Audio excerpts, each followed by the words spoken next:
Trời láng nè. Đi mà có để này này. Mùi. Láng me này khom à. Chậm mới san. Này. Xả trong con ơi.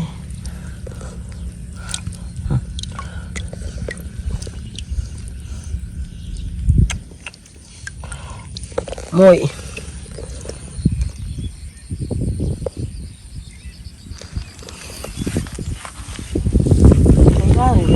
Trời láng đang giảm tức ra giảm không.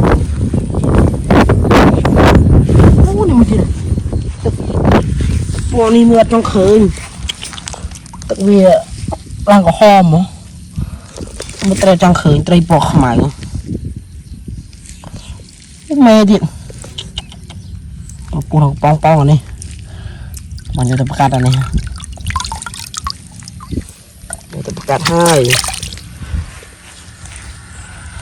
Bong. Sao trên cho sai cái bọn nó cái tầm pro. Sao nó thế bọn? Láng, cây láng. Có cú à?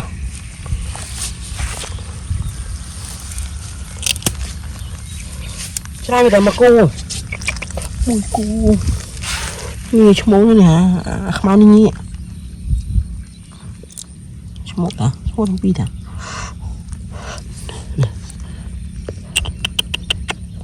Sao đó?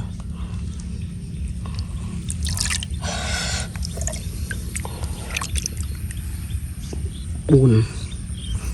Lăng tay lăng.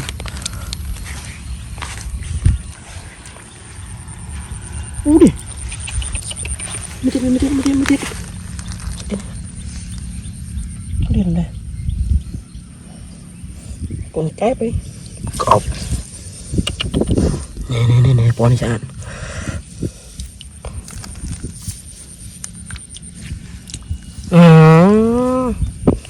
Bạn tịch cái lẹ cái xe đua kia lên.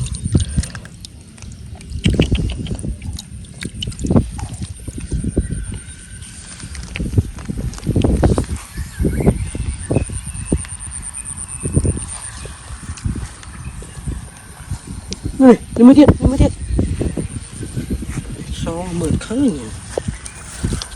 Quả so nè.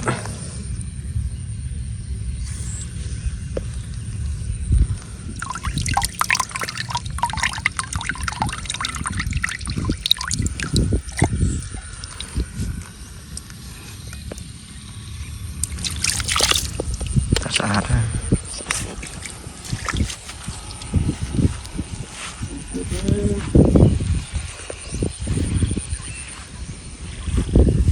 Này. Thì tay lắm mình ta. Mà tôi em chả sai ơi. Em vô tay ấy nhỉ, bán vô snap ấy ta chen đi. Mấy anh buông bông. Nó thơm sạch. Đã thấy đại kêu rồi.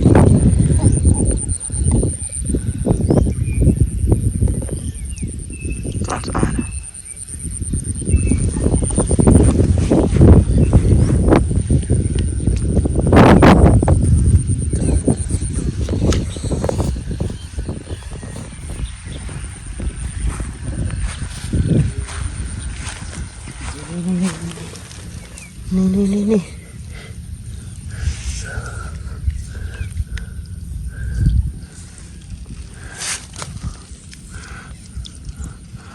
Được tray này nhá. Tray nè. Số score này khi mình bỏ mình lại đây.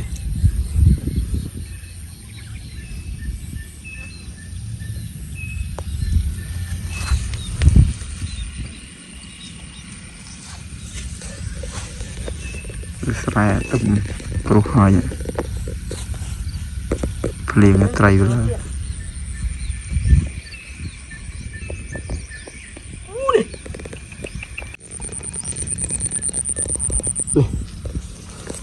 Ui tiệt.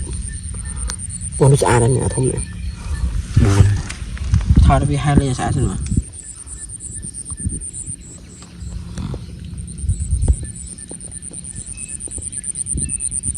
bây giờ xa chập đi xem anh mới xem này một bôi đâu lên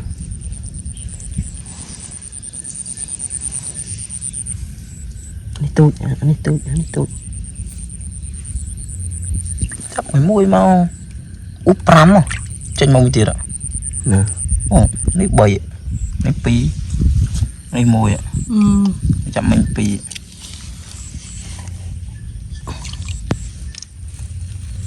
nè nó thủng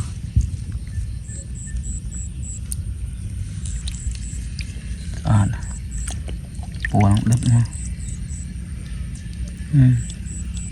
ốc siri mày gì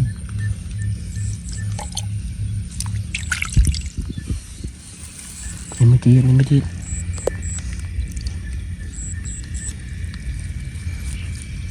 con này xa đấy ạ ê nó mới điện chắc người mất phải hả bông mồi nó khó ăn gì đâu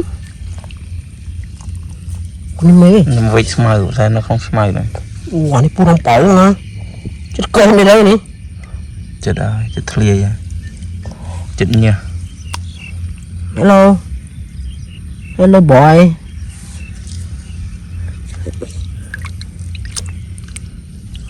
hello boy nhưng bạn chạm riêng tại cái này anh rồi ông cô nó chạm mà phết mấy nhá cái mít leo tray về lại tạm sài tạm apri small tích nó về lại một lần bên trong tay bị chả đi chạm trong chạm đơn thì Ủa đó có ta xa đó có nó đó thùng thế nào bây giờ lùi nè so này chọn chạy sưu đâu cho mà tụm đọc bàn tay cho mà chạy ám con cho mới đi tí ra nên tụm ra khiêu ấy tiện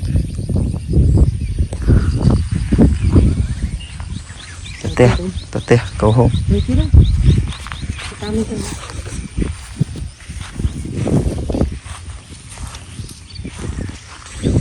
tê rô này ban bị rô liền mê không mai thế